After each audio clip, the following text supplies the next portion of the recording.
Hi, everybody. My name is Zara. I'm an occupational therapist, and I have my undergrad in neuroscience and psychology. And we're going to be talking today about pain, chronic pain. A couple weeks ago, we started talking about what chronic pain is, and we talked about the science of pain and sort of how it's produced in the nervous system. And today, we're going to get a bit more into self-management strategies for pain. So last week, or 2 weeks ago, we talked about the self-management strategies of pendulation, and we talked about moving with pain. And today we're going to hone in on some more specific strategies about pain. So we're going to talk about this for the next hour or so, and then we'll have some time for questions at the end. So if you have questions and you want to write them down, you can throw them in the chat, and I will take a look at them at the end. So let me just share the PowerPoint, and we'll get started.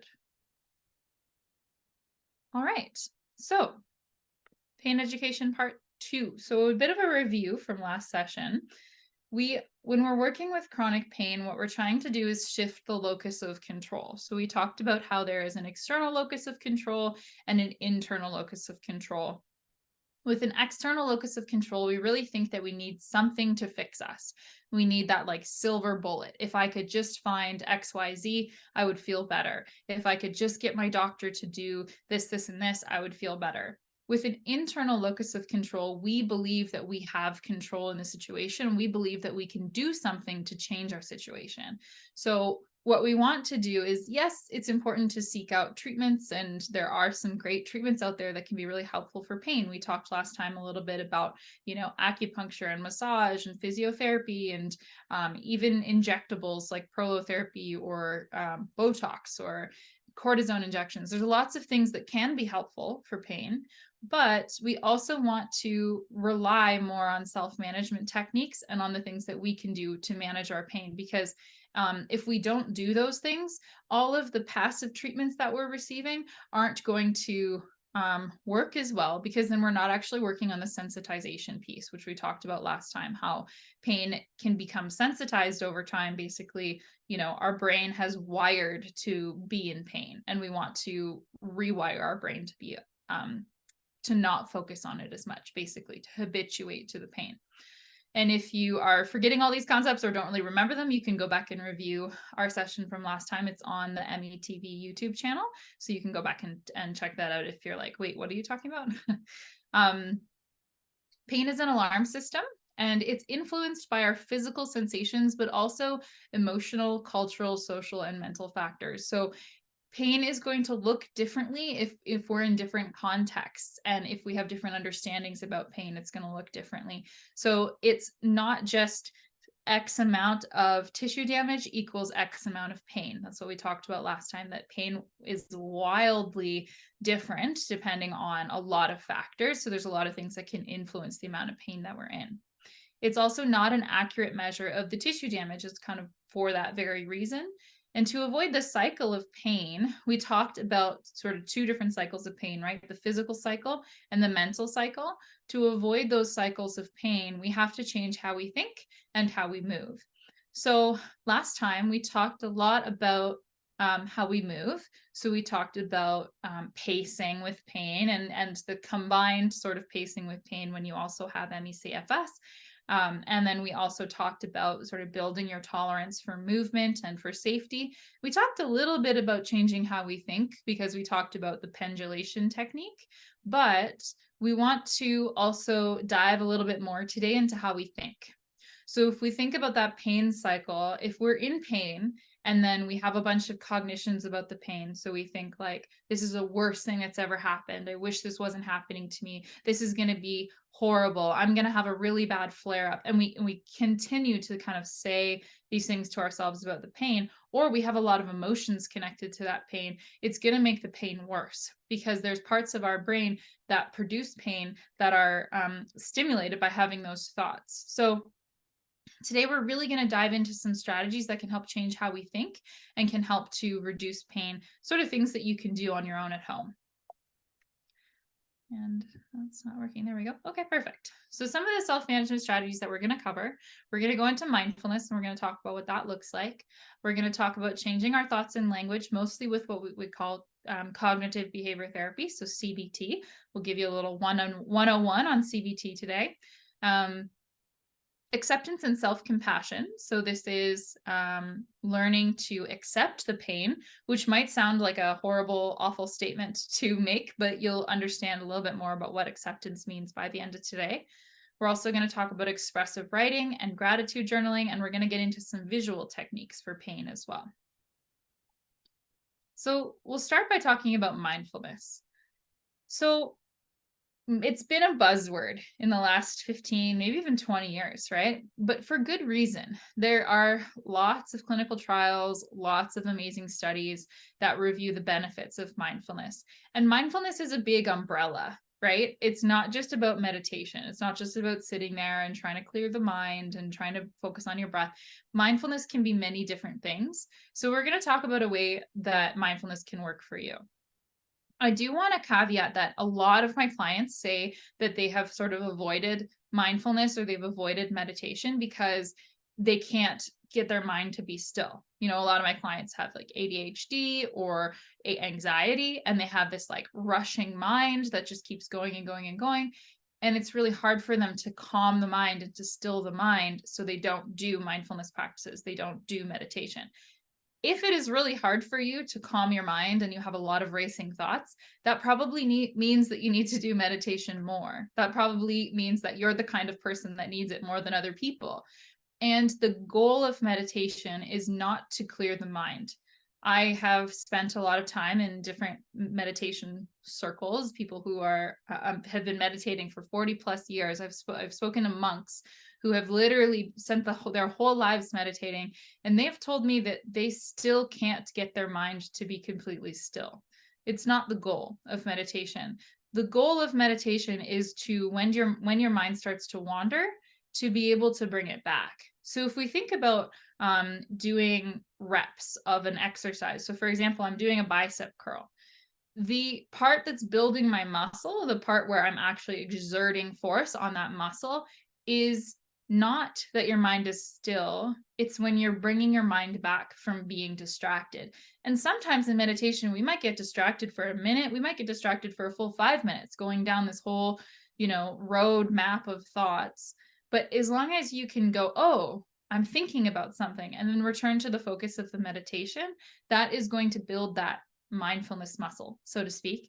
And that's going to be really helpful for you in your mindfulness and meditation practice.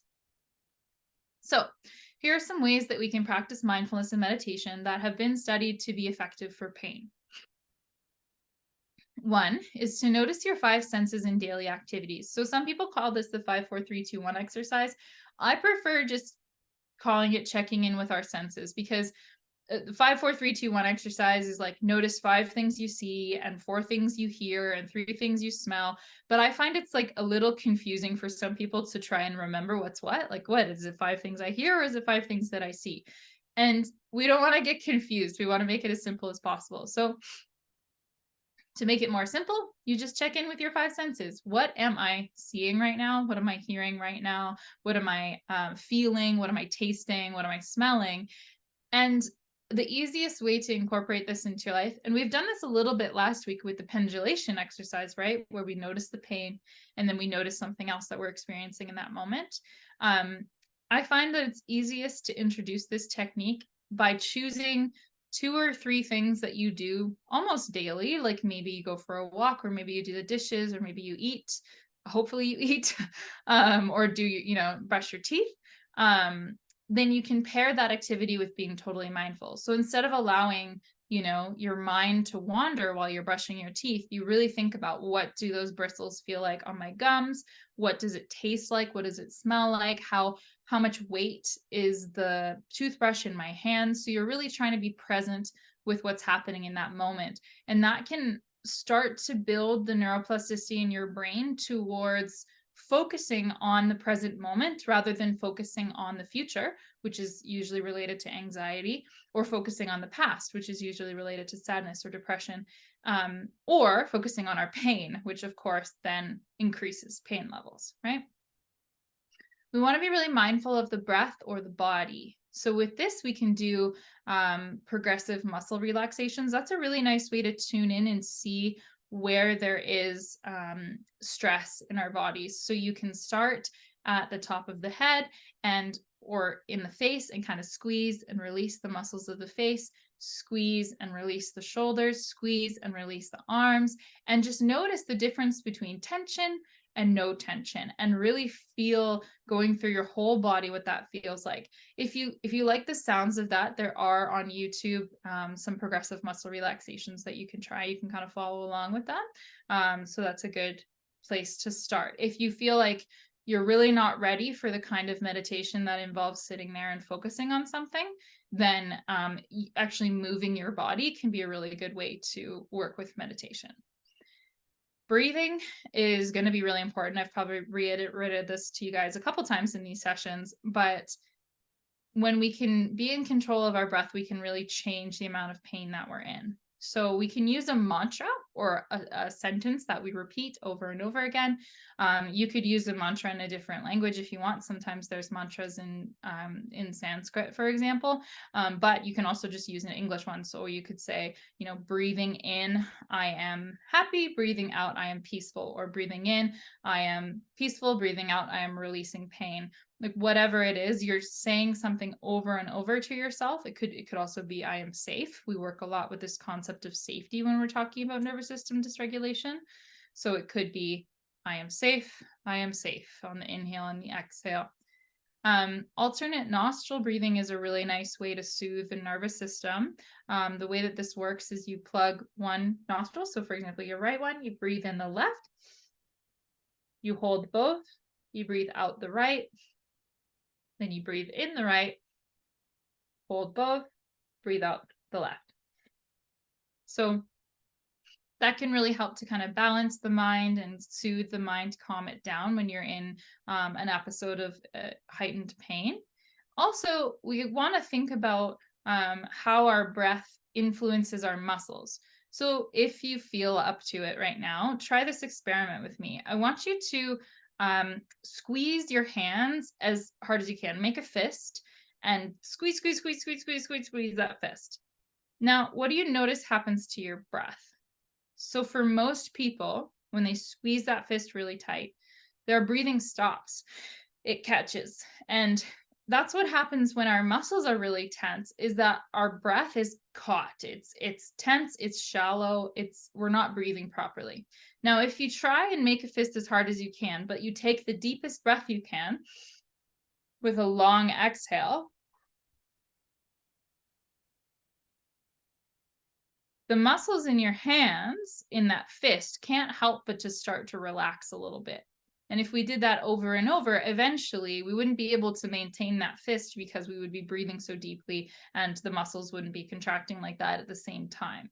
So basically the idea of this exercise is to illustrate how when we're breathing deeply, we're breathing into our bellies, we're really filling up our bellies and using our diaphragm for that breath and having a very long exhale, it's much harder for our muscles to become tense. And a lot of pain that we experience has to do with those tense muscles, right? So if you can think about, like, for example, if your shoulders are really tight, you can think about breathing into that area. So again, we're still breathing with the belly, but you're imagining, kind of visualizing, sending breath to that area and visualizing that muscle let go and release on the exhale. That can be a really powerful tool for releasing those muscles in that area. So then we have other traditional meditation exercises that we can do, right? So you can follow along and listen to, for example, a guided breathing, or if you're a visual person, maybe some guided imagery. You could do a hypnosis. You could do, there's lots and lots of options for meditation exercises. So I would recommend checking out, there's a couple apps, like Insight Timer is a good one. They have a lot of free options. Calm is another good app that has options for meditation, or even just YouTube. If you don't want to deal with an app, you can just literally type in the search bar of YouTube meditation, and there's lots of things on there that are super useful. Another thing we can do is objectively observe our pain without judgment. So what you can try and do is imagine the area that you're in pain, and imagine taking a Sharpie and drawing around that area of pain. Because if we say, oh, my neck hurts, it's kind of like we're throwing out the whole neck, right? We're saying like my whole neck hurts. It's highly unlikely that your entire neck hurts, right? Unless we're in a very acute whiplash, it's very unlikely that our whole neck is going to be hurting, and even then, unlikely, right? So we want to imagine taking a Sharpie and drawing around that area of pain. And we might notice that it's maybe the size of a golf ball rather than the size of our entire necks, right? Um, so basically what we're doing is kind of containing it. And then what you can notice is like on the outskirts of that, is there no pain at all? Or is there numbness? Or is there maybe is there a pleasant feeling? Maybe you can notice your hair where it touches, or your clothes where they touch. Like what kind of sensations are you noticing outside that little area that we just kind of highlighted as the pain area? Because then we can kind of keep it a little bit more contained, and we're objectively observing it.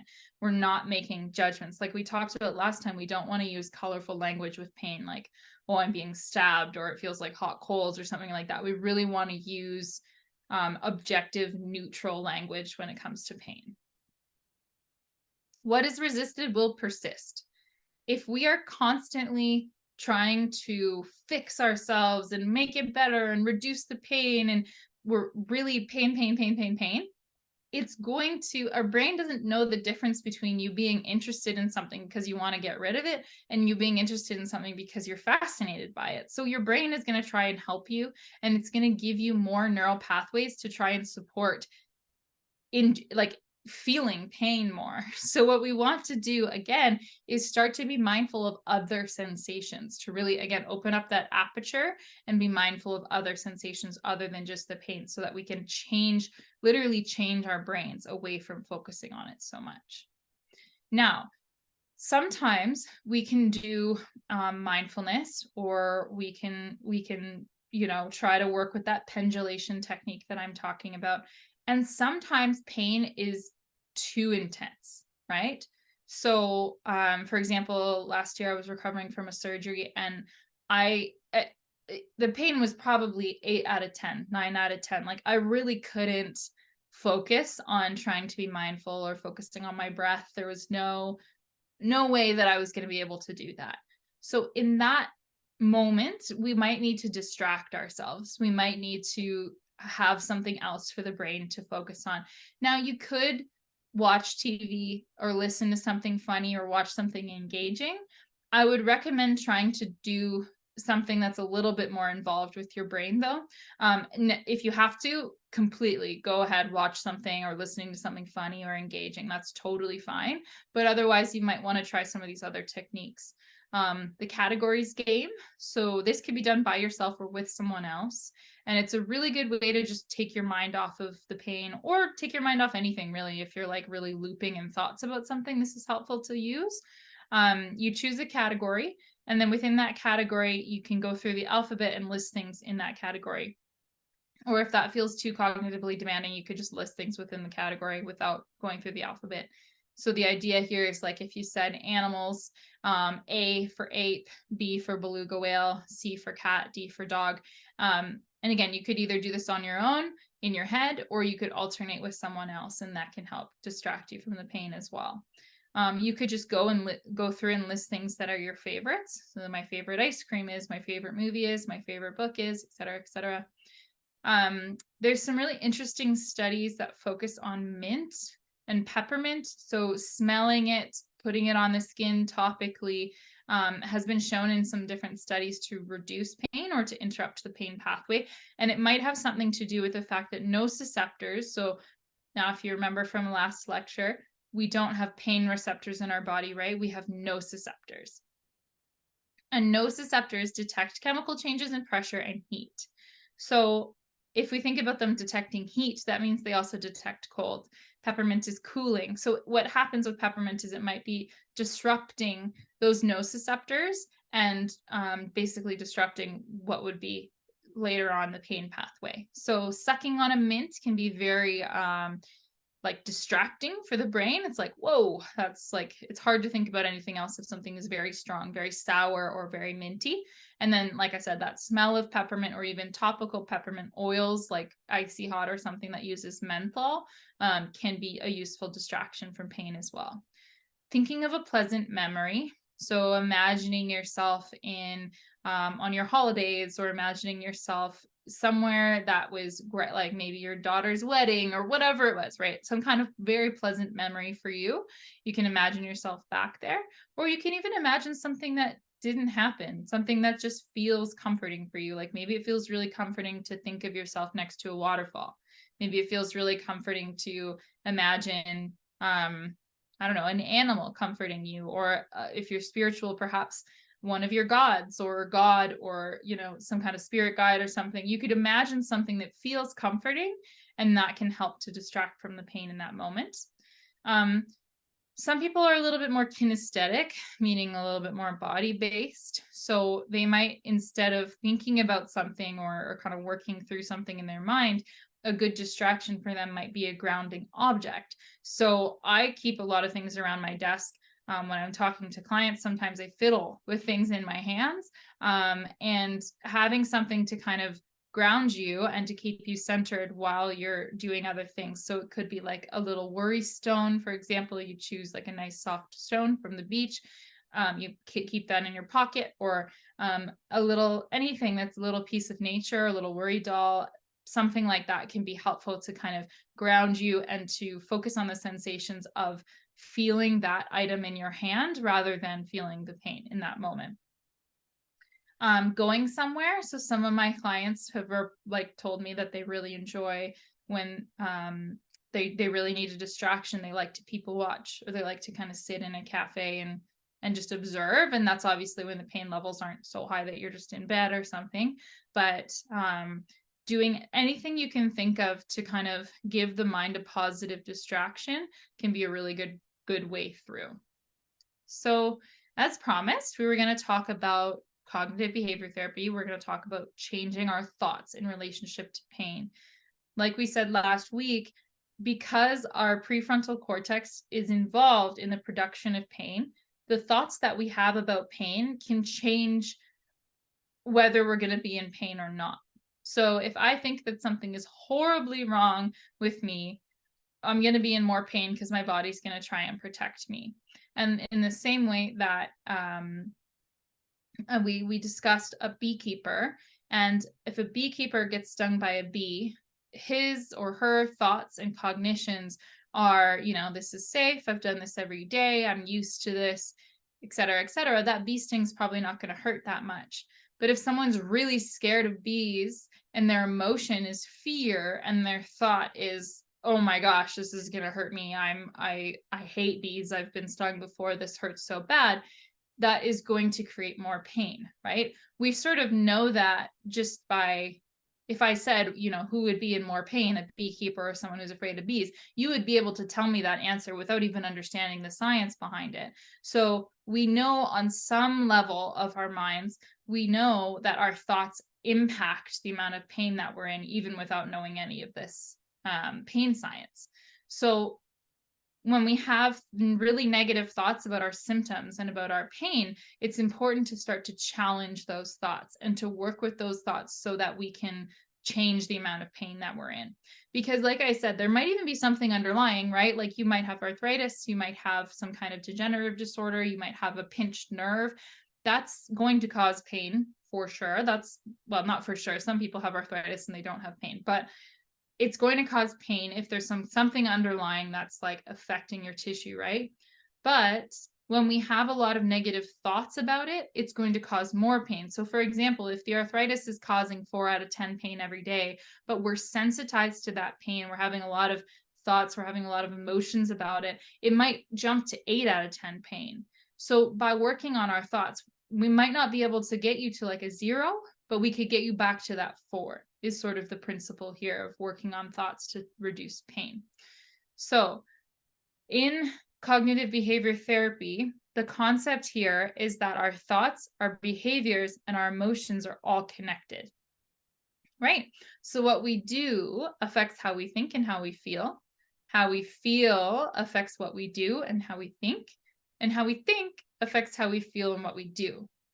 Now, of these three things, the hardest to change without changing the other two, think about that for a second. Which one of these would be the hardest to change without changing the other two first? So, the one that's the hardest to change is emotions, because we can't really change our emotions without changing our thoughts or behavior, right? I can't wake up in the morning feeling sad and say, "Oh, I'm just going to feel happy." And then without changing any of my thoughts or behaviors, I'm happy, right? It doesn't work like that. However, we can work on changing our thoughts because we have control over our minds, even though sometimes it feels like we don't. We can work on kind of talking to ourselves in a logical way and working with our thoughts and changing our thoughts related to our pain. And we can work on changing our behaviors too. So last time we were talking about all the ways in which we can build our bodies towards movement and how we can work with moving with pain, and that's working on the behaviors. And today we're going to talk about working on the thoughts. So really challenging some of these negative thoughts that we might have about our pain. And we might not even notice that we have some negative thoughts, but often we do, right? So let's talk a little bit more about some of the thoughts that are possible. This might be a little hard to see when I zoom in. So with cognitive distortions or unhelpful thinking styles, there's a lot of unhelpful thinking styles that are possible. And I'm not going to go through all of these because we don't have time. But I will go through a few, and then you can take a look. If you want to look more into this, you can Google unhelpful thinking styles after this presentation. So an example of an unhelpful thinking style is all or nothing thinking. So this is something like, I'm perfect or I've failed. This is also called black and white thinking. Either I do it right or I don't do it at all. So a lot of people won't do a lot of things because they expect perfection from themselves, right? They're like, well, I can't do all of my vacuuming, so I'm not going to do it, instead of just thinking about doing part of it, right? Another one that I see a lot with pain is catastrophizing. So sometimes people will say, this is the worst pain I've ever been in my entire life, or this is horrible. This is the worst possible scenario. I wish this wasn't happening. Like very sort of big statements about the pain. And it can feel really overwhelming. And I'm not discrediting how much it can hurt and how much it can feel hopeless and very overwhelming in that moment. But what happens is that it's not very helpful for us to have these thoughts of this is the most horrible, worst thing in the world, right? It's not really necessarily helpful for us to have that thought. So that's why it's an unhelpful thinking style. Another thing I see a lot from my clients in pain is fortune telling, predicting the future. So a lot of my clients say this is never going to get better. It's always going to be this way. And think about what that does to the nervous system, right? If last time we talked about considering our nervous system sort of like a dog that's been abused. And if we're sitting there, we're yelling at the dog and we're saying, you're just never going to get better. And I don't even know what to do with you. This is just a hopeless situation. That's not going to really support the dog, right? If we're like, okay, well, we're going to take little baby steps. We're going to make this work. You know, we're going to do little things to train you and to help you feel safe. That's a better approach than saying this is never going to work, right? And that's important to think, to understand when we're starting to think like that, and to catch that and change that. Should is another one that I hear a lot. So my clients say, I should be able to do this, or I should be better by now. I tell my clients, don't should on yourself, right? We don't want to use that word because it's judgmental and it implies that we've already failed, basically. So we want to analyze in which ways we are saying things about our pain that are not helpful, right? And then we can start to challenge it a little bit. So we're going to talk about how to do that. So when we identify a thought, so let's say your thought is, I'm never going to get better. We really want to start to question, using some of these lines of questioning, is this thought helpful, right? Is it helpful for me to think that I'm never going to get better? Is it helpful for me to think that I am a burden on my family? Is it helpful for me to think that that this is the worst thing I've ever experienced in my life, right? What's a more healthy thought?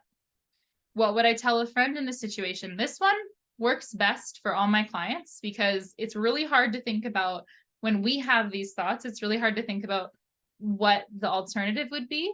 So I often pose it to my clients like, okay, well, if your friend came up to you and said, I am only going to be in more pain. This is the worst possible thing I've ever experienced, and I'm never going to get better, and I can never do anything, and I hate my life. What would you say to your friend, right? You probably, like, I guarantee you wouldn't look at your friend and be like, yeah, you're right. It's never going to get better, and you can't do anything, and you are a burden on your friends. You would never, right? That would be so awful to do to someone you love. And yet for some reason we feel like it's okay to do it to ourselves. So we have to take that same approach of what we would tell a friend in the situation and use that and follow that advice. We also want to ask ourselves, what evidence do I have that what I'm thinking is really true? Do I have evidence that I'm never going to get better? Do some people recover from pain? I can tell you that lots of people recover from pain. I see it every single day. I see people increase their tolerance for activity. I see people do lots of things within their pain tolerance and have less and less pain all the time. So we really have to ask ourselves, is what I'm saying really 100% the truth? Is there evidence against it? Is there any other reason a situation could have occurred? So if we're thinking about how other people are interacting with us, like maybe, oh, my husband thinks I'm a burden because he didn't talk to me this morning. Well, is there another reason he didn't talk to you? You know what I mean? So we're kind of trying to use our logical brains to challenge what's coming up in that moment. We can also, especially if we're having anxiety about a situation, we can think about what is the worst outcome, right? So what is the worst possible outcome if I start to move more, for example? The worst outcome is that I completely ruin myself and I feel awful and I feel much worse than I do now. Okay, what's the best outcome? That I start to move more and then I gain more capacity and I can do more of the things that I love, right? Well, the most likely outcome is probably somewhere in the middle, right? There might be some times where we move a bit too much and we might, have some increased pain for a few days, but it's not likely that it's going to be whatever our mind has conjured up to be the worst outcome. And even if we think about the worst outcome, if that did happen, how would we tolerate that? How would we cope with it? Could we live through it if that did happen? And then what kinds of things would we set in place so that we could actually make our way through that?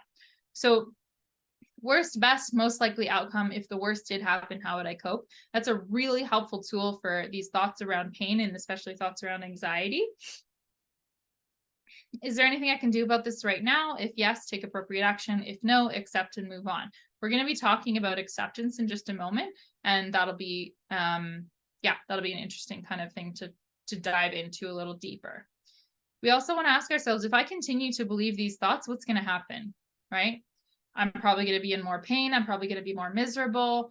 One way that I like to look at things is in any situation, there are many things that could happen, right? There are many possibilities, and we are choosing to really firmly believe in one of those possibilities. So for example, if your belief is I'm never going to get better, there's many possibilities. You could get a little bit better. You could get a lot better.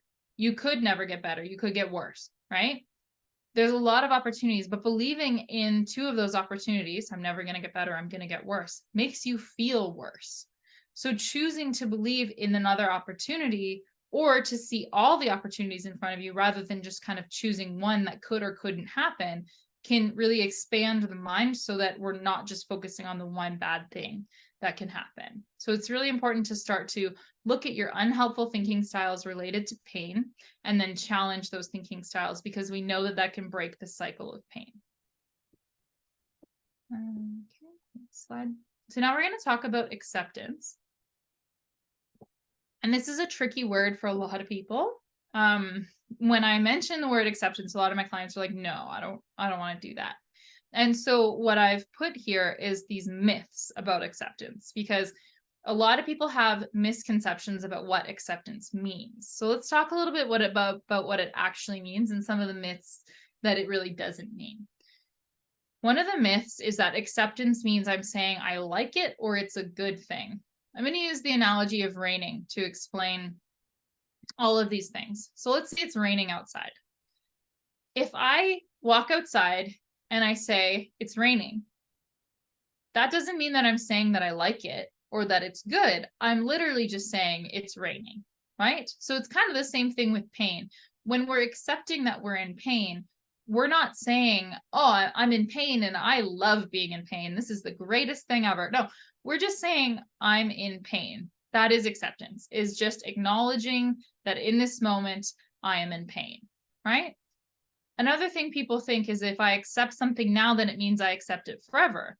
Same thing with the rain analogy. If I'm going outside and I'm like, well, it's raining, that doesn't imply that I'm saying it's going to rain for the rest of my life, right?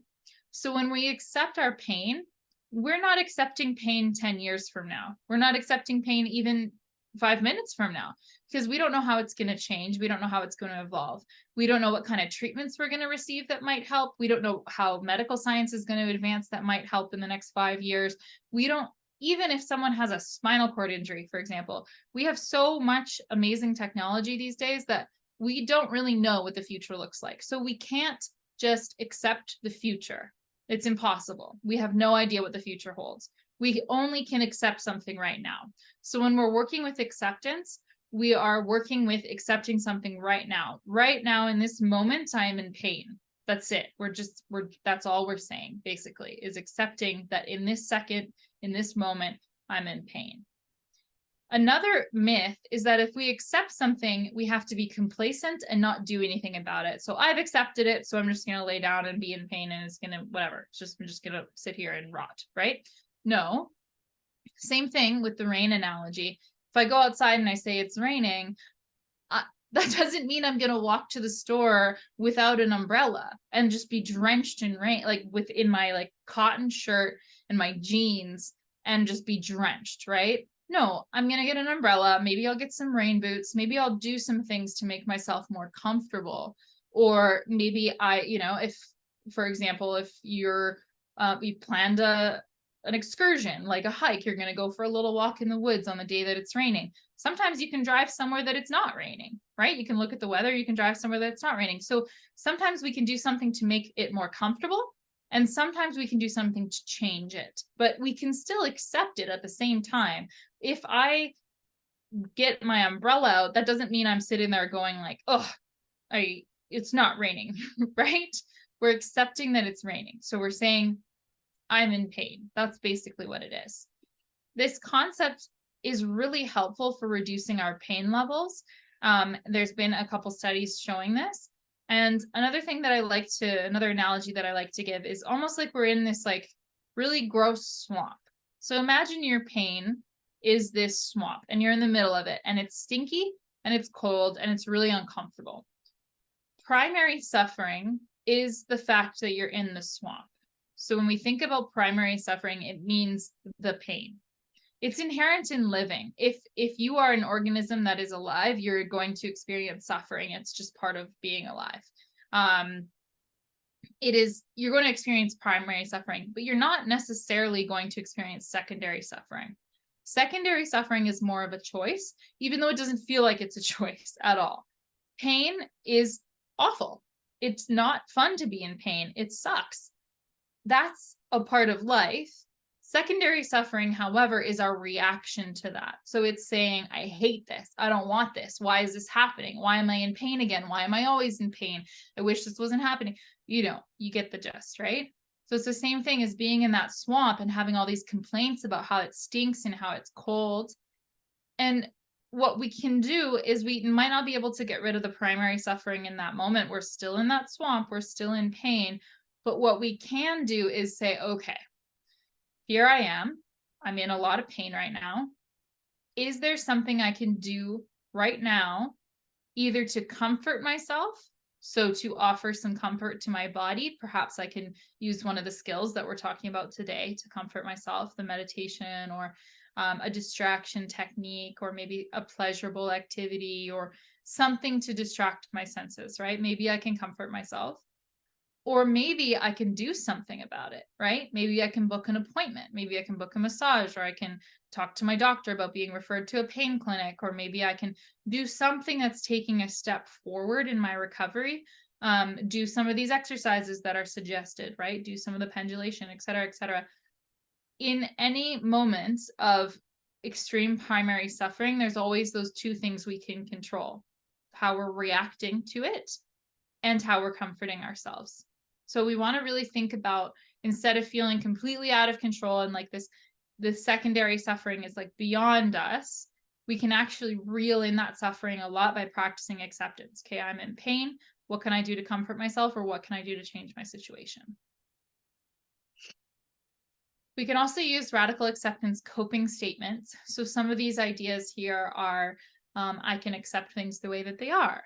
I won't stress over things I can't change. This is my reality right now. This is as it is, not as I would like it to be, right? This feeling will pass. I will be okay. We have to understand that everything's transient, right? There's going to be moments where we're in a lot more pain, and there's going to be moments where we're not in pain, or we're in minimal pain, or sort of our baseline, right? So it's important to understand that when we're in it, that it's going to pass and we can get through it. And sometimes that self-encouragement, okay, I got this, I'm going to get through this, I got this, that can really help. And we can really think about the things we can control, right? I can only control my reaction in this moment. I accept the things I can't change. I will get through this no matter what. You want to kind of be your own cheerleader in these moments. So then we're going to talk about diffusion.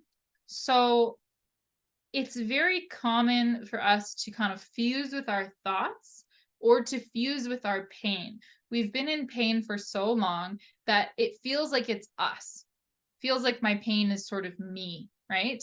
Rather than it feeling like it is a part of me, or us, like it just feels like it is the personality, right? So that's called fusion. What we want to do is diffusion. So we want to take that pain and sort of separate it from being fused with who we are.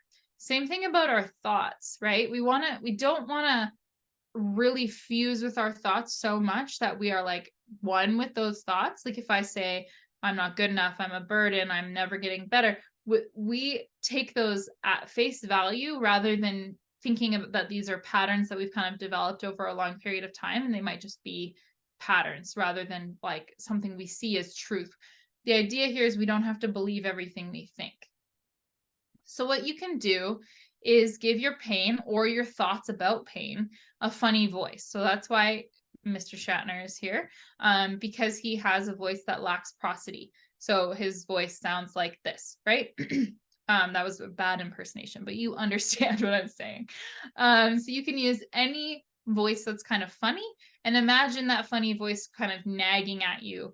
This, again, separates it from yourself so that it doesn't feel like it's you, right? We can also separate ourselves from the thought. So this is this picture down here. So when we have a thought like I'm not good enough, it's really visceral. It's connected to us. We feel like we're a part of it. But if we can kind of separate ourselves from it, I notice I'm having the thought that I'm not good enough. That's like gives us a bit of space between that thought, and we can recognize it as a thought rather than the holy grail of truth, right? So if you say out loud something you've been struggling with, like I am a burden because of my pain, that stings. It hurts. It carries a lot of weight. But if we say out loud or in our heads, I notice I'm having the thought that I'm a burden because of my pain, not as painful, right? Not as stingy.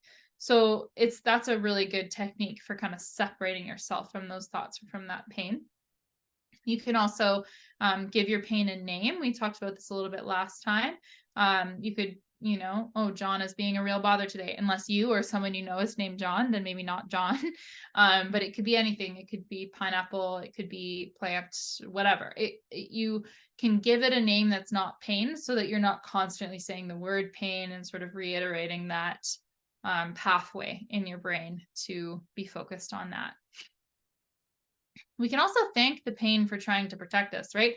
if we're having pain or we're having anxiety, we're having any sort of like big survival response, it's literally just our body trying to protect us. So if we're really mean to it and we're like, oh, stupid body, why are you doing this again? Why is it like this? Like, stop making pain. Like, I wish I wasn't in pain, blah, blah, blah, blah. It's really just like berating a dog for barking at everyone when it's, again, it's just trying to protect you. If we're like, thanks, honey, like, thanks for protecting me. I don't actually need that right now. We're actually safe right now. You don't have to bark at the mailman. You know what I mean? That is really helpful to say, like, thank you, pain, for trying to protect me. I'm safe. I don't need this protection right now. So that's another way that we can kind of defuse from the pain. We want to not forget self-compassion. So if you tried to do some distraction techniques, you tried to challenge your thoughts, you tried to accept the pain, and it's not going away, and you still feel bad, that's okay. Just try to be present with your emotion instead of judging it. Try to practice some of that mindfulness and just acknowledge the common humanity of what you're going through, right? Thinking about, there are thousands and thousands of people right now who are going through this as well, and it's challenging and it's hard, and it's not an easy thing to be in pain, and so it's okay. Some days are going to be harder than others, right? Trying to find that inner voice that can be really compassionate with yourself. Being human means being imperfect. It means not being able to do everything right the first time, and we're just looking for progress, not perfection. So we can talk to ourselves like we might talk to a best friend or a small child, just really trying to give yourself encouragement and love throughout this whole process, even if you don't really believe it. So another thing that they've done some studies on that is helpful for some people with pain is expressive writing. This is because when we're in pain, there can often be a lot going on in our lives, right? Some of us aren't working. Some of us are having a lot of interpersonal stress. There might be a lot of other things sort of compounded with the pain, things we miss doing, things we wish, a lot of different emotions that can sort of come with this. So it's important to get them out. But if we're venting our feelings to other people, we're like really talking about it a lot with loved ones, that can become, it can sometimes cause relational issues or make you feel worse. So the act of writing creates this space that is very objective, basically. So you get to have this objective sort of standpoint between you and your emotions. So to do expressive writing, you set a timer for 20 minutes, or if that's too long and you have neck pain, for example, then maybe 5 minutes.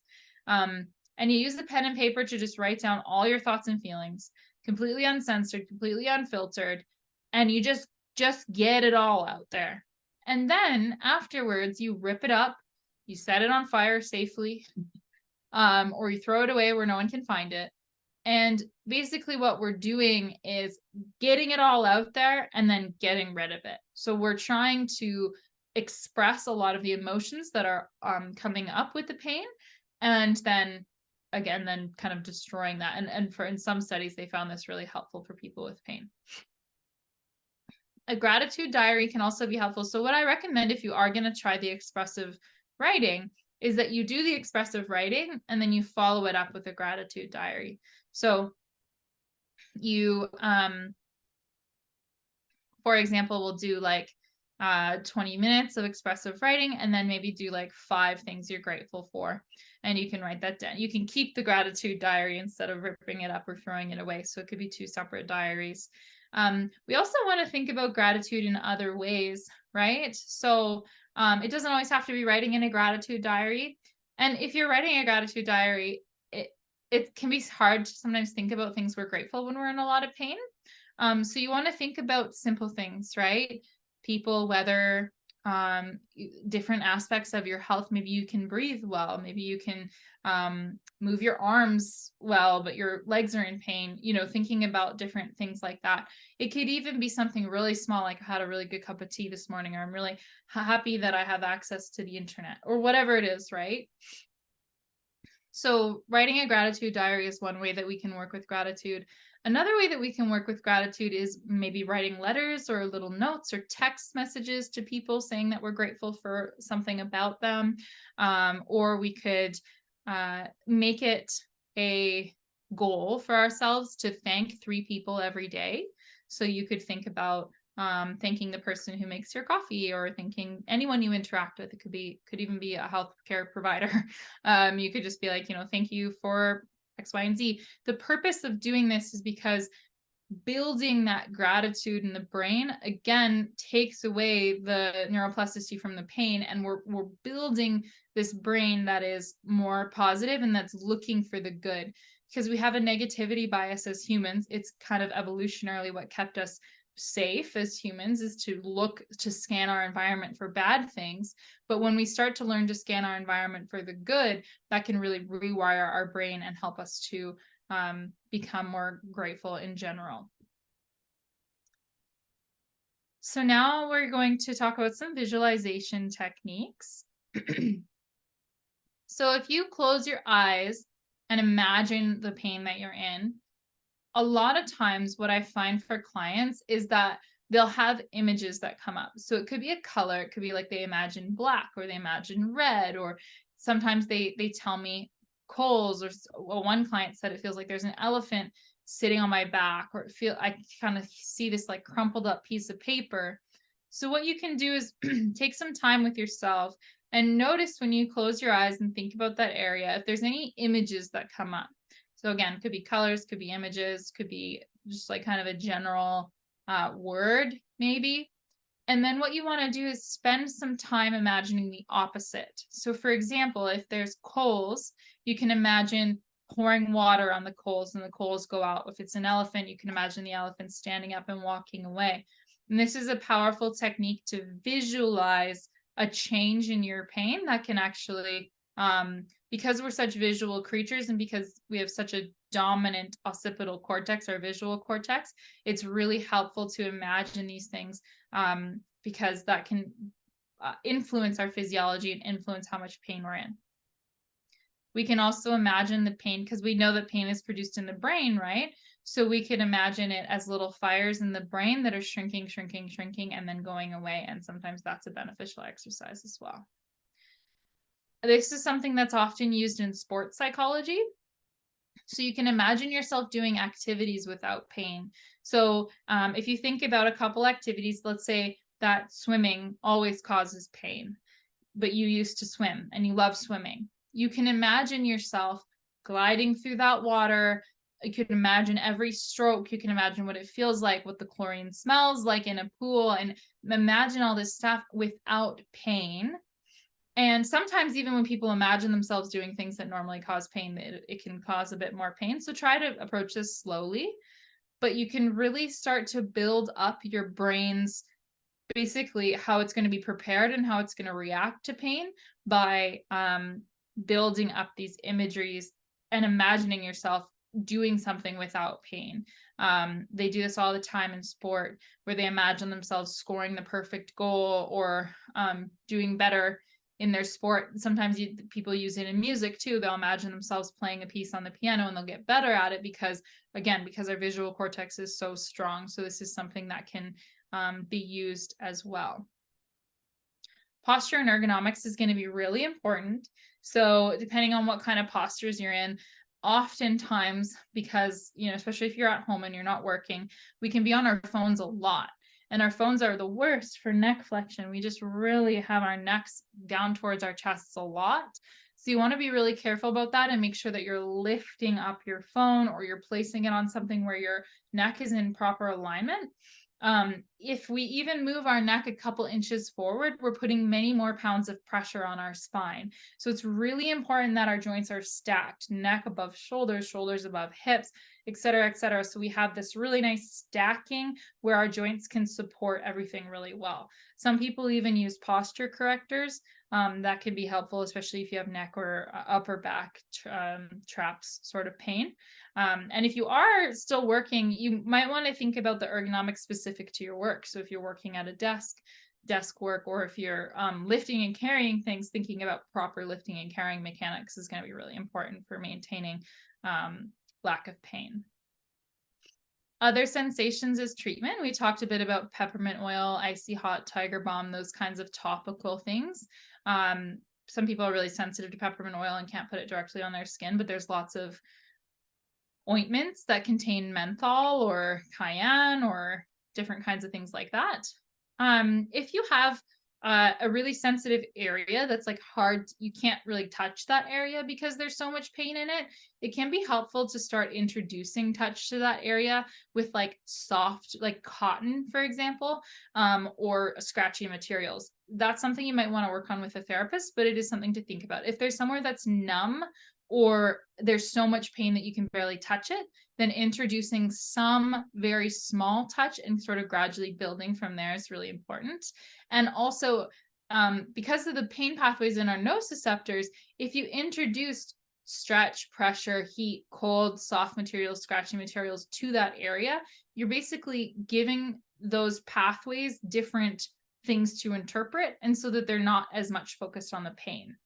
So that's another way that you can use neuroplasticity to change your brain with different sensations in the area of pain. Also want to think that pain is the absence of pleasure. One of the first things that always goes for all my clients when they're recovering from anything is pleasure and fun and enjoyment, meaningful activity, because people are so focused on, I got to do this rehab exercise and I got to do this thing and I got to make sure I do this, that they don't focus on pleasure and they don't focus on fun. So think about the things on this list: taking a bath, eating some really delicious food and like really savoring it, listen to your favorite music, enjoying a hot chocolate. Like there's lots of things in this world that can be super pleasurable and super enjoyable if we really sit with that and like enjoy that pleasure and enjoy that thing. And for a lot of people, they might have a hobby that they can't do anymore. For example, like they really enjoyed, they had a lot of fun playing hockey with their friends. You might not be able to play hockey right now per se, but you could, get a stick and sit in a chair and, throw some pucks into a net. Like there's ways to modify your activities so that you're still doing something that feels fun and meaningful, but you're just modifying it to where you're at right now. We want to have self-compassion. It's really important.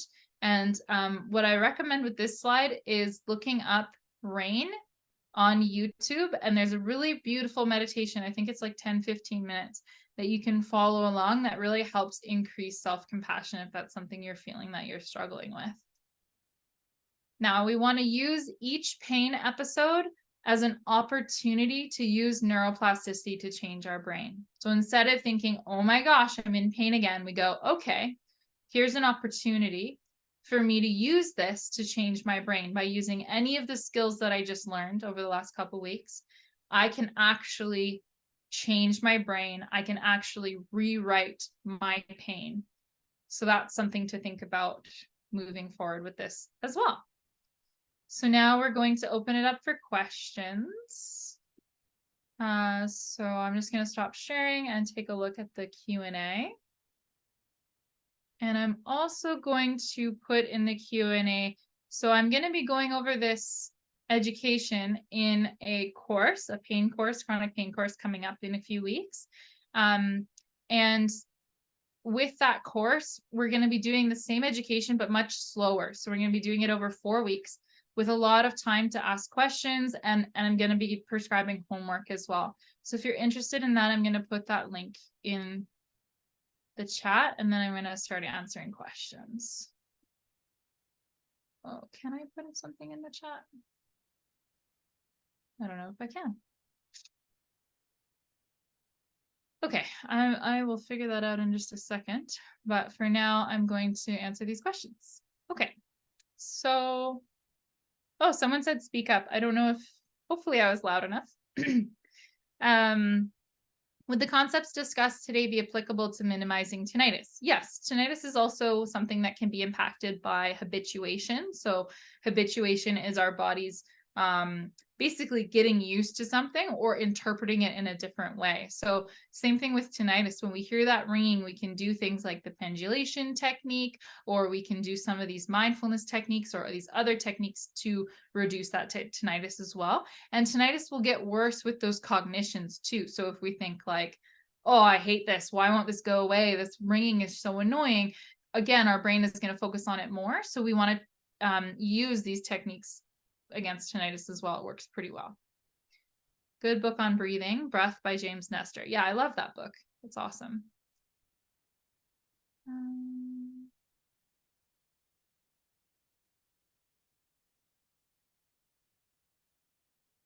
So this person says, when it comes to distraction techniques for very high pain sensations lasting the entire day, how can you keep up with being distracted for so long?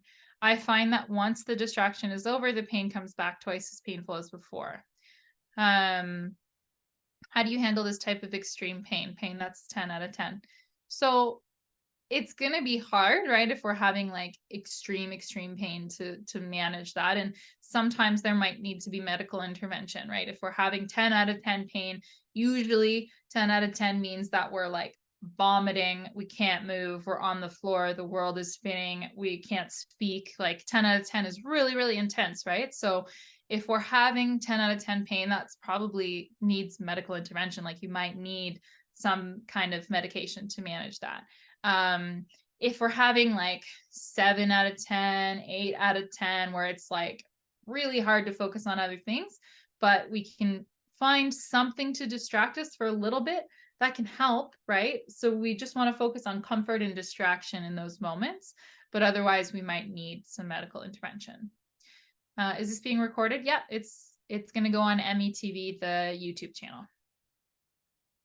If you have PTSD, do you have more pain, and would you use the same techniques of distraction? So PTSD can mean that there's more connections to our amygdala, or fear center in our brain. And because the amygdala is involved in producing pain, if there's more connections to that part of our brain, then there can sometimes be more pain. Sometimes we have a link between pain and trauma. And sometimes when we start to resolve some of that trauma, so perhaps processing it with a therapist or doing something like EMDR or something like that to really move through that trauma, you can start to reduce the pain as well because the amygdala won't be as active. And you would be using very similar techniques, yes. Can I explain the DIMS and SIMS again?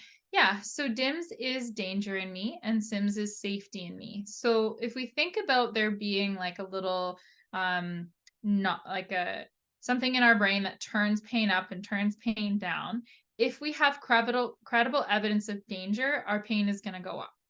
If we have credible evidence of safety, our pain will go down. So we want to basically surround ourselves with things that help us to remind us to feel safe and to challenge things that don't feel safe. So for example, if we have the cognition, like there's something horribly wrong with me, we want to challenge that cognition and say, it's been more than 3 months since my accident. It's very likely that my muscles, my bones, my ligaments are healed.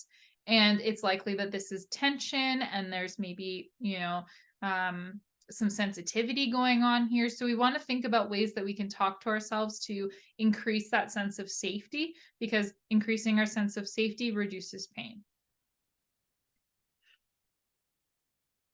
And then this is also kind of on the concept of glimmers. So in other presentations, we talked about glimmers, which are things, it's the opposite of a trigger. So it's something that automatically cues our nervous system into a sense of safety. So a glimmer for some people might be like seeing a dog and petting it, or, seeing a really beautiful sunset or hearing some really beautiful music. And glimmers work best if we do sort of, appreciate them for a longer period of time. So if we are really savoring a glimmer for 20 seconds or more, that's going to help to change our neuroplasticity and help to create that sense of safety in our system a lot more.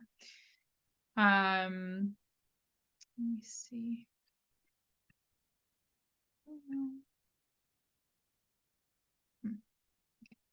Just keep reading these.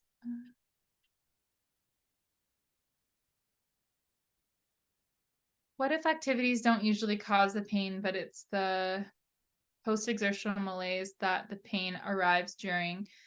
Well, if it's post-exertional malaise, it would be after exertion. So it would be after an activity, right? So we would be working with those activities to try and pace during those activities to give ourselves more breaks, or to decrease the amount that we're doing, or to work with it in a different way. So that would be really focusing on pacing. That would be important. A posture corrector. I have one right here. It looks like a backpack. And basically it goes around your shoulders and kind of pulls your shoulder back so that you're in a good posture. Um, and they can be bought online. They're pretty cheap. They're like $30, I think. I don't have regular pain. I only fall asleep as something steady all over pain, but certain degree of temperature, coldness would say not helpful. I'm not sure what that question is asking. Unfortunately, I'm sorry, Bente. Maybe if you could ask it again or reword it. I just don't know what that's asking. Do these tips work with fatigue? Yeah, I mean, basically with a lot of these tips, we're working on rewiring the nervous system. So if you have fatigue, ME/CFS kind of fatigue, then yeah, definitely these would be helpful. Okay. Yeah, someone asked me to restate what pendulation is. So pendulation is when we're noticing the pain. So we go, okay, yeah, my shoulder hurts. And then we go, what else is happening right now in my present moment? So ideally, we'd be focusing on something in the body. So for example, oh, my shoulder hurts, but I'm also noticing that my nose feels pretty neutral or it feels good. Or I'm noticing that I can feel, my thighs on the chair beneath me and that feels comfortable. So we're noticing the pain and then we're noticing something neutral or pleasant, and then we're going back to the pain. And this is sort of building neuroplasticity so that we're opening up the aperture. So we're not just focused on pain, but we're kind of opening up our reality to other things that we can be focused on.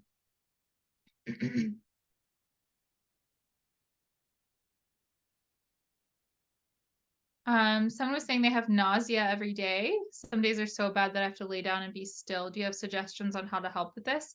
It depends what's causing the nausea. Unless I knew a little bit more about you and your situation, it'd be really hard to make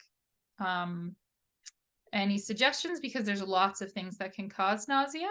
But if the nausea is related to anxiety and like nervous system dysregulation and dizziness, it might be that you need a vestibular assessment, like with a vestibular physiotherapist, or it might be that you need medication. It might be that you need to do some nervous system regulation techniques. It's hard to say without knowing you in your scenario.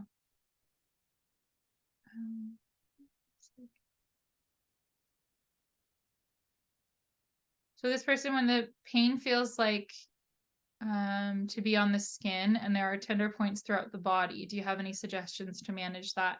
Same suggestions to manage that kind of pain, that kind of pain, especially when you feel like it's on the skin and your skin is really sensitive. The last thing that I was talking about, where you kind of introduced like soft or scratchy materials or like different kinds of materials to that skin to try to basically desensitize it, is what we're trying to do. That can be really useful if it feels like it's really like close to the skin of the pain. If you are sleep deprived, does it heighten the discomfort and pain that the body feels? Yes, definitely. When we haven't had enough sleep, our brain is not functioning properly, and oftentimes it will produce more pain and it makes cognitions hard as well. Perfect. So Tim, thank you for posting in the chat because I wasn't able to. But yeah, Tim posted the Eventbrite link for the 4-week pain course. So if you want to join that, just find Tim's post there. It was around 4:00, so you can go find it there.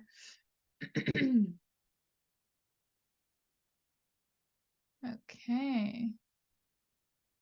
This person just said, thanks for speaking against toxic positivity and shoulds and fighting in your scientific CBT. Yeah, so toxic positivity is a problem, right? If people are saying like, everything's going to be fine, just look at the bright side, good vibes only, that kind of stuff can be very dysregulating for our systems to hear when we're in a lot of pain and we're suffering a lot. So it is important to recognize the suffering.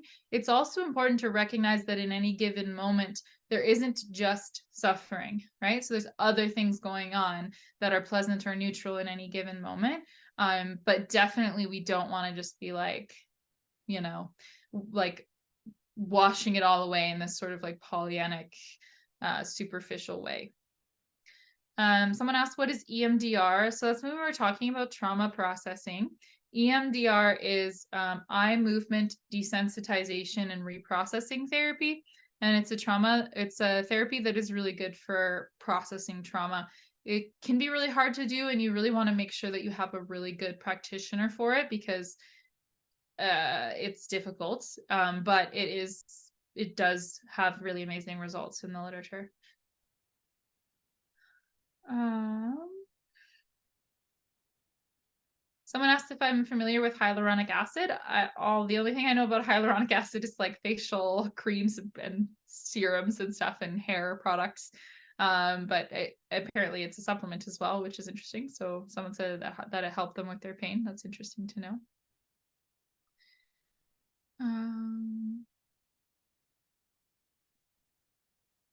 Okay, so Donna said that for years my affirmation has been, yes, this is really happening right now, which is a good affirmation. Yeah, like, yep, this is happening. This is what's going on.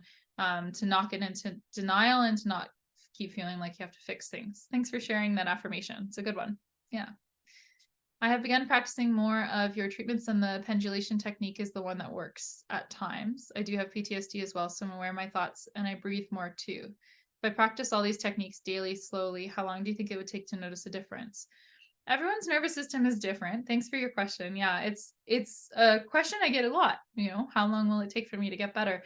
And I wish I had a clear answer, and it's super unsatisfying for me to say it depends. And I know that's not what you want to hear, but it depends.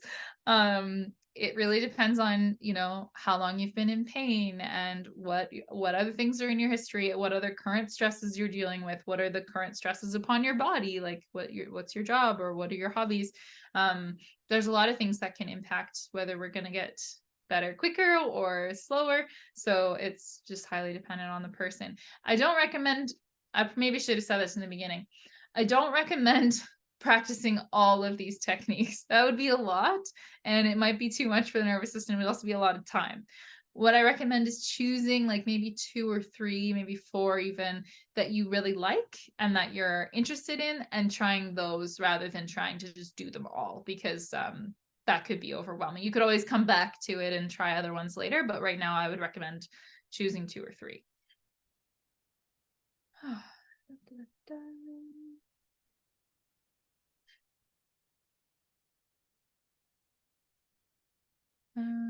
Do posture correctors help prevent widow's hump on the neck? I'm not sure. I mean, if you're sitting in a better posture, it might. I'm not 100% sure on that. I just know that they're something that can be helpful for some people.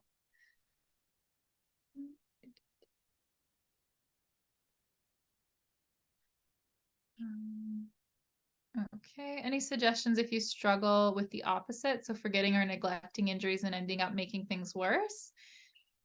Yeah. So what I see with some people is that they'll, like we talked last time about pacing. So we have our green zone, our yellow zone, and our red zone. And some people stay in the green. So they stay in a zone where they're not really pushing their symptoms very much. They're not really kind of moving around too much. They're kind of scared to move. And then other people do the opposite, where they are just neglecting themselves. They're going, they're pushing themselves. They're causing more injuries. They're increasing their symptoms a lot, and then they're crashing because, we can only do that for so long. We can only sustain that for so long. So when we are thinking about that problem of what we call the boom and bust, where we're pushing into our symptoms, we're really neglecting our signs that we need to stop. We really need to focus on pacing, and we really need to focus on developing that relationship where we're listening to our bodies and we're pacing through what we're doing. So that means not going into the red of like, we're really pushing our symptoms to that level, but we're listening to our bodies and really just going into the yellow and staying within the yellow and the green. Yeah, so someone who asked about the nausea was asking again about sweating. It's really hard for me to answer unless I know more about, like, usually I would do a full hour-long intake with a client and really get to understand their problem.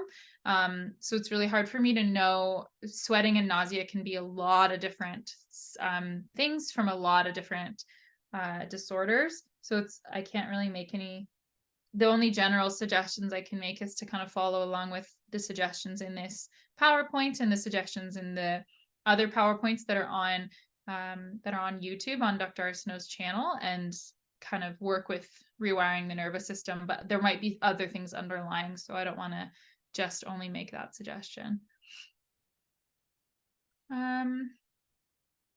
So what about pain when I'm sleeping? Like when each of my sides is sore from lying on them, so then both sides, my back hurts. I don't like stomach sleeping, et cetera, et cetera. Any ideas for this?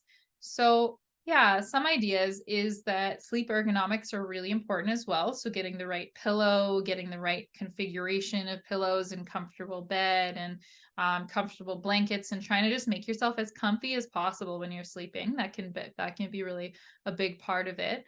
Another thing that can be really helpful is supplements. So thinking about taking like magnesium bisglycinate, which is a muscle relaxant before bed, or taking, GABA or valerian or L-theanine or some kind of supplement. If you just Google like supplements for muscle relaxing or supplements for sleep, you could find a lot.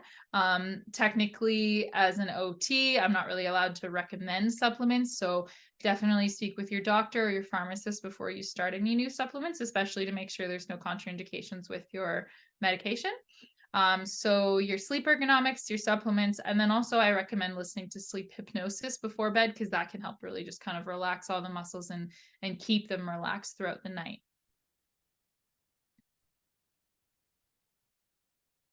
So this person is referring to the visualization exercise, and they were saying, I feel sharp, cold nerve pain all over a certain temperature. Will focusing on thinking of warm, hot as the opposite be helpful? So I would try to bring it to neutral, right? So I wouldn't go all the way to hot, but I would maybe think about warm. Yeah.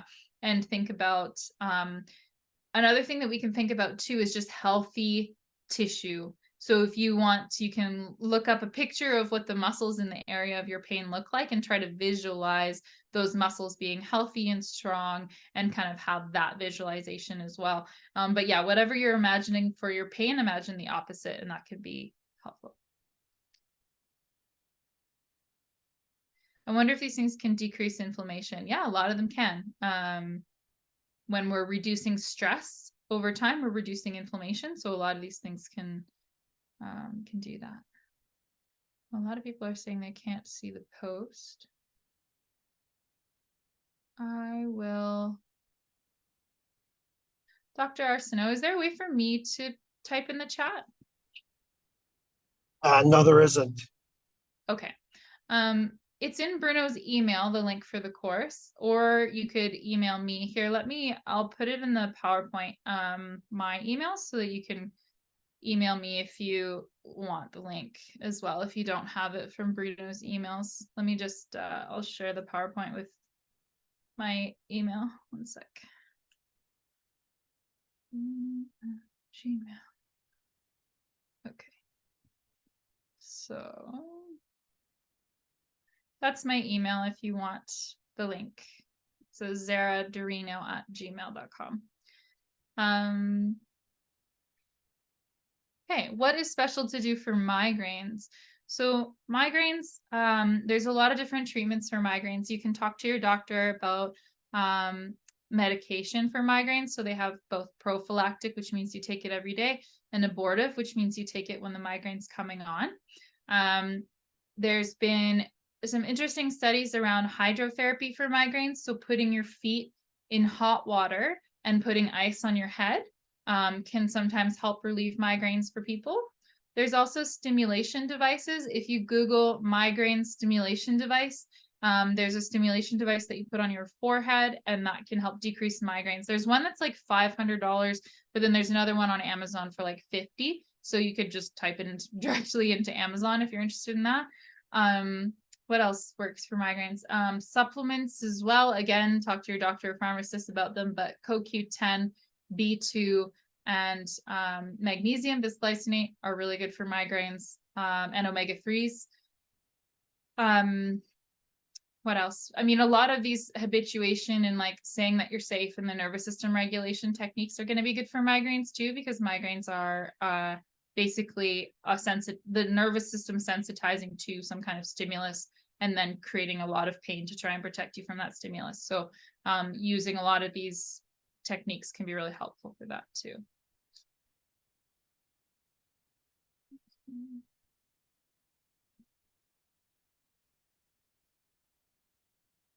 Someone asked if there's going to be handouts. So yeah, Bruno is going to send you the PowerPoint of today's session.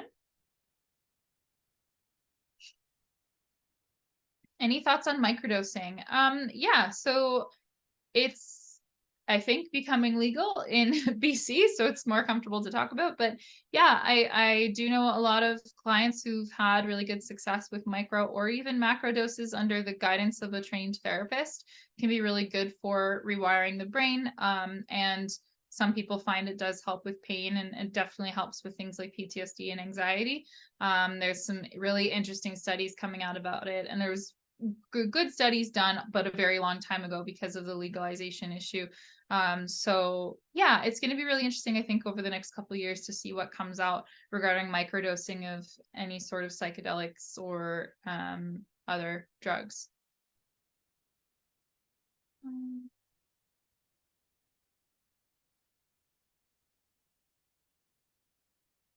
So someone said that they're grieving. I'm sorry that you're in a position where you're grieving. It's really, really hard to be in that position. It's, I think, really helpful when we're grieving to have a lot of self-compassion. So to recognize that, it's a big common human experience to have grief, and it's painful, but you're not alone. And to connect with other people. So maybe join a grief support group, or something else that can kind of help you feel like you're really connecting with other people within that grief.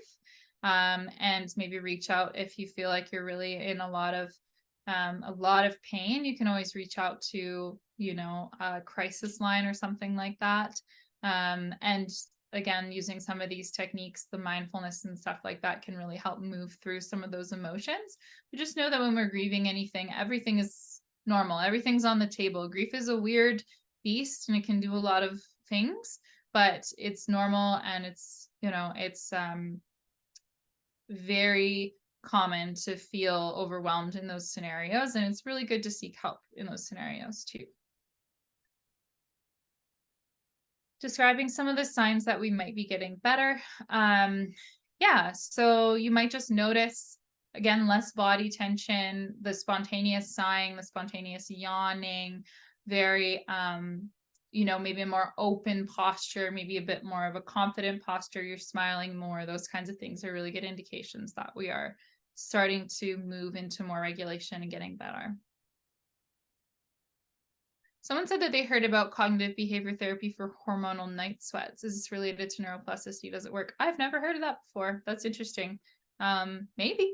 I'm not sure. I've never seen a study on that or heard of it.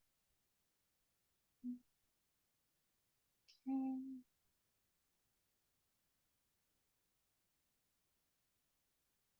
Drawing a box around migraine pain is really helpful.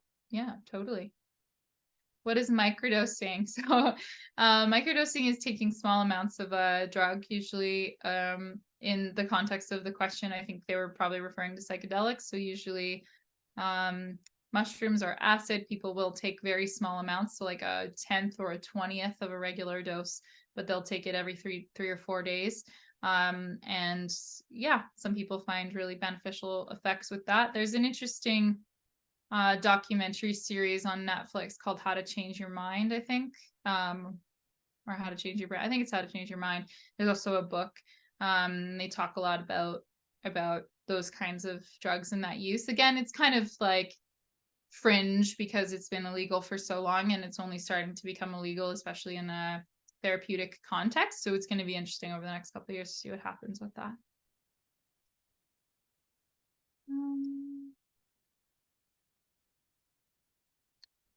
Okay, so, oh, there's more.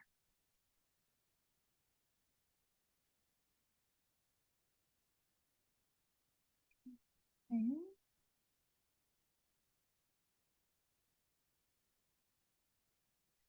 Okay, so,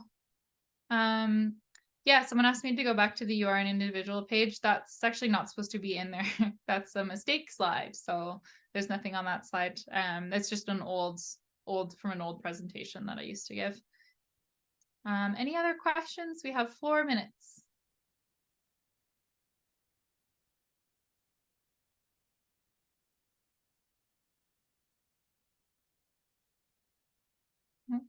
Okay.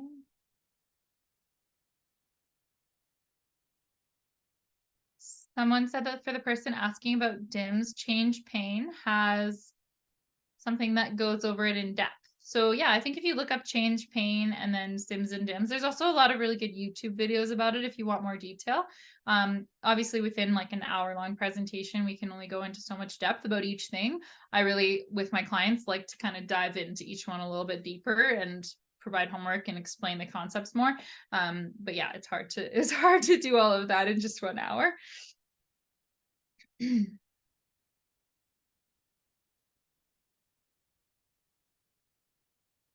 Thank you for the thank yous. Oh, group medical visits. Okay, yeah. Yeah, there's a few people asking specific medical questions about their own care.